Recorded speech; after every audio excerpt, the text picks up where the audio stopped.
حضرت بایزید بستامی کہتے ہیں کہ میں نے اپنی ماں کے آگے ہاتھ جوڑے، میں نے کہا امی تجھے راضی کروں یا رب کو راضی کروں؟ تو اپنے حق مجھے معاف کر دے، اللہ کو میں راضی کر لیتا ہوں۔ ماں نے کہا جاؤ پتر میں اجازت دیتی ہوں۔ گئے جنگلوں میں ذکر و فکر میں لگے رہے، تنہائی میں اس کو یاد کرتے رہے، دن رات ذکر کے چراغ روشن رکھے۔ 12 سال گزر گئے حق کی تلاش میں۔ ایک دن واپس بستام کے قریب سے گزر رہے تھے، خیال آیا چلتے چلتے ماں کو سلام کر جاؤں۔ دروازے کو دستک دینے لگے تو اس خیال نے ہاتھ روک لیا کہ ساری زندگی ماں کو سکھ تو دیا کوئی نہیں، اب دکھ بھی کیوں دینے لگے ہو؟ رات کا ایک پہر بیت گیا ہے، سردیوں کی لمبی رات ہے، ماں بستر میں لیٹی ہوگی، تیرے لیے اٹھے گی، دروازہ کھولے گی۔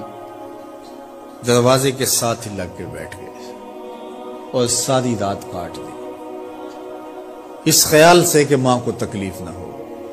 جب سحری کا وقت ہوا تو اندر سے جو نالی آتی تھی اس نالی سے پانی آیا، سمجھ گئے میری ماں تہجد کے لیے اٹھی ہے اور وضو کا پانی ہے، تو فوراً دروازے پہ دستک دی۔ اندر سے آواز آئی بیٹا بایزید میں ابھی آئی۔ مائیں بیٹوں کے دستک کے انداز سے جان لیتی ہیں یہ کس بیٹے کے ہاتھوں کا لمس ہے۔ 12 سال کے بعد آئے، دستک دی، کہا بیٹا بایزید میں ابھی آئی۔ ماں کی تو نگاہیں ہی دروازے پہ رہتی ہیں۔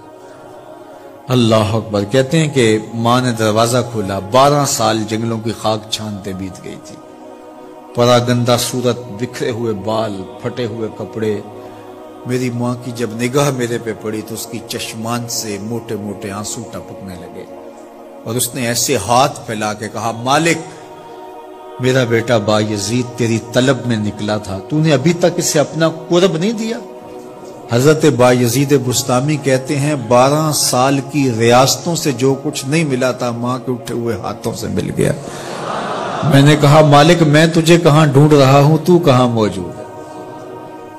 تو ماں باپ کی رضا اللہ کی رضا کا دروازہ کھولتی ہے۔ جن لوگوں کے ماں باپ ناراض ہیں اور وہ جا کے پیر صاحب کی خدمت کرتے ہیں اور میاں ماں کے قدم چومو، باپ کی ٹانگیں دباؤ، ان کی خدمت کرو، تمہارے پہلے مرشد وہ ہیں، ان کو راضی کرو، پھر کسی شیخ کامل کی صحبت میں آنا، دیکھو کیسے دل کی بند کھڑکیاں کھلتی ہیں۔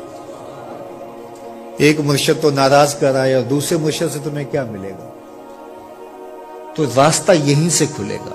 والدین کو کبھی ناراض نہ کرو، والدین کو کبھی دکھ نہ دو، والدین کو کبھی تکلیف نہ پہنچاؤ، اور والدین کو بھی چاہیے کہ اپنی اولاد کو اپنا نافرمان نہ بنائے۔